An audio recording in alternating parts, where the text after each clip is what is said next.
Lepas tee off, time tu dah dekat, kalau hole 17 petang, of course dah dekat nak Maghrib. Pandai coach ni.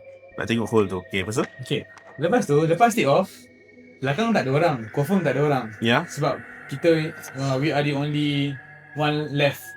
Belakang tak ada orang. So lepas tee off, nak pergi ke first ball untuk second shot. Okay.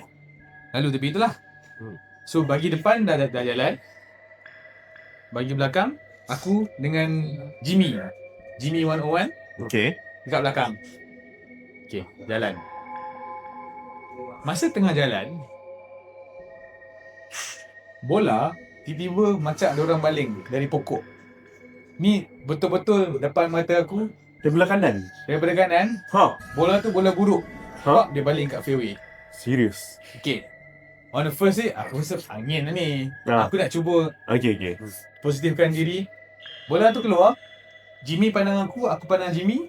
Aku pandang KD. KD cakap, bang, jalan je bang. Jalan. Kan? Sebab bola tu bang. Bukan jatuh tau. Kalau angin, okay lah, katalah bola tu tersangkut kat pokok. Ya. Kalau angin, dia jatuh macam mana? Macam kat lereng bukit lah. Yes, dia meleleh kan. Ni tak, dia literally sak orang baling. Dan bola tu bola buruk.